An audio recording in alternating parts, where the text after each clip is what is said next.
లక్ష్మణ్ గారు, ఇప్పుడు వీరేంద్ర యాదవ్ గారు సరే అక్కడ ఇన్ఫ్రాస్ట్రక్చర్ డెవలప్ చేశాము, చాలా స్వేచ్ఛగా ప్రజలు ఊపిరి పీల్చుకుంటున్నారు, గతంలో ఉన్న ఉగ్రవాదం తగ్గింది, ఇవన్నీ ఫ్యాక్ట్సే, ఏవి కాదనడానికి లేదు. బట్ రీసెంట్గా ఇప్పుడు ఇందాక సురేష్ గారు చెప్పినట్టు అక్కడ లోక్సభ ఎన్నికలు జరిగినప్పుడు కంటెస్ట్ పోటీ చేసింది చాలా తక్కువ, నామమాత్రంగానే పోటీ చేశారు. మరి ఇప్పుడు ఎన్ని పోటీ చేస్తారో ఇంకా తెలియదు. అండ్ రషీద్ ఇంజనీర్ అలాంటి ఆ గెలుపు కూడా అదొక సర్ప్రైజింగ్ ఎలిమెంట్, అది మనం చూసాం.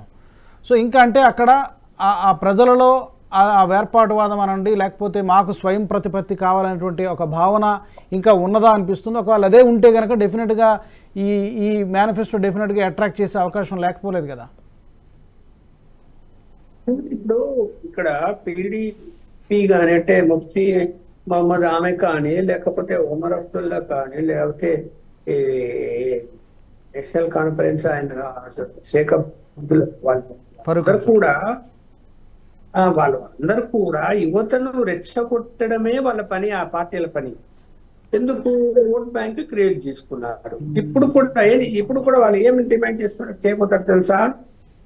ఎవరినైతే ఈ యొక్క విదేశీ అంటే ఈ పాకిస్తాన్ బంగ్లాదేశ్ ద్వారా వచ్చేటువంటి ఈ ఐఎస్ఐ ఏజెంట్లు కానీ, లేకపోతే టెర్రరిస్టుల విషయంలో కానీ, వాళ్ళందరికీ సపోర్ట్ చేస్తూ సహాయం చేస్తూ వచ్చిన వాళ్ళందరినీ ఈ యూత్ చాలా మందిని కేసులు పెట్టి లోపల జైలులో వేశారు. జైలులో ఉన్నారు చాలా మంది ఈ 4 సంవత్సరాల కాలంగా.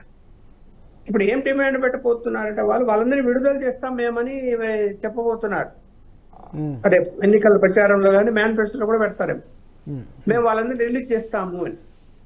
దాని అర్థం ఏంటి? మరి వాళ్ళందరినీ రిలీజ్ చేస్తే వాళ్ళు బయటకు వచ్చి ఏ విధంగా యాక్ట్ చేస్తారు? రేపు వాళ్ళందరినీ విడుదల చేస్తారేమో అని చెప్పి వాళ్ళ తల్లిదండ్రులు, లేకపోతే అలాంటి భావాలు ఉన్నటువంటి వాళ్ళు, ఇంకా సహాయం చేస్తున్నటువంటి వాళ్ళు ఏ పార్టీ గెలవాలని చూస్తారు? ఖచ్చితంగా ఆ పార్టీ గెలవాలని, నేషనల్ కాన్ఫరెన్స్ గెలవాలా, కాంగ్రెస్ గెలవాలని చూస్తారు. సో కాంగ్రెస్ కూడా ఎలాంటి విధానం పాటిస్తుంది? దేశవ్యాప్తంగా ఏం సిగ్నల్ ఇచ్చింది? ప్రతి అంశంలో కూడా అది ముస్లిం మైనారిటీలను సమర్థిస్తూ వస్తున్నది కదా. ఏ నిర్ణయాలు తీసుకున్నా కూడా కేంద్రంలోని బీజేపీ ప్రభుత్వం వాటిని వ్యతిరేకిస్తున్నది కదా.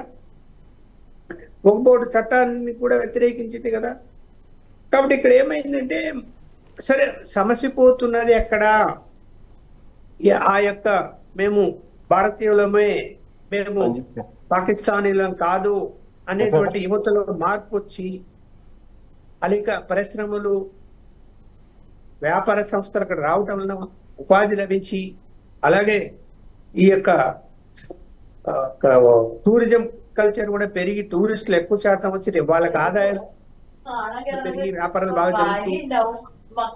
ఇవన్నీ ఈ అంశాలన్నీ కూడా పరిగణలోకి తీసుకోవాలని ఓటర్లు ఆలోచిస్తున్న సమయంలో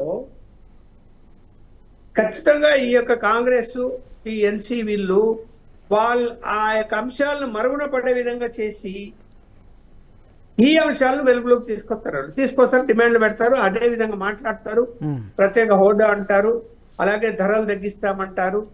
ఇవాళ చూడండి, పవర్ టారిఫ్ మొత్తం ఇతర రాష్ట్రాల కంటే అక్కడ ఇంకా తక్కువ, కానీ ఆ పవర్ టారిఫ్ ఇంకా తగ్గిస్తామని మేనిఫెస్టోలో పెడుతున్నారు వీళ్ళు. ఇవన్నీ కూడా ఏంటంటే ఓటర్లను అట్రాక్ట్ చేసుకునేటువంటి ప్రయత్నాలు. సరే, ప్రజలకు మేలు చేసే అంశాలు, ఉచిత పథకాలు ఇస్తారా, ఇంకా సహాయం చేస్తామా, అదే వేరే అంశము.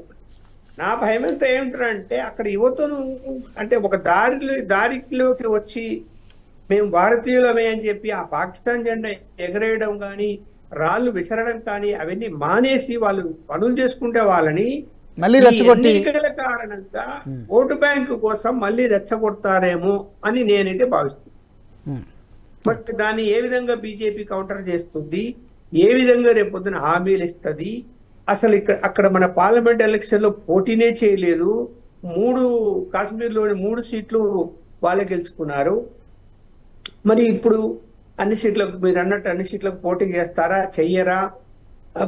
మరి కాశ్మీర్లో ఉన్న 47 సీట్లకు ఏంటి అన్నది, వాళ్ళ వ్యూహం ఏంటి అన్నది. సరే ఇవాళ ఏదో అమిత్ షా గారి దగ్గర మీటింగ్ ఉంది, అక్కడ ఏదో చర్చ జరిగింది, కొన్ని అంశాలు రేపన్నా బయటికి రావచ్చేమో, వాళ్ళు ఏం నిర్ణయాలు తీసుకున్నారు, ఎలా ప్రొసీడ్ అవుతారు అని.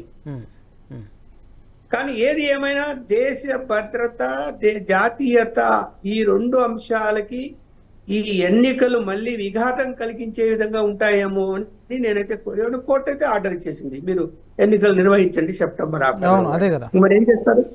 ఒకటి అంటే ఎన్నికలు నిర్వహించడం ద్వారా ఒక ఇక్కడ సాధారణ పరిస్థితులు ఉన్నాయని చెప్పడం ఒక మెసేజ్ కూడా ఉన్నది.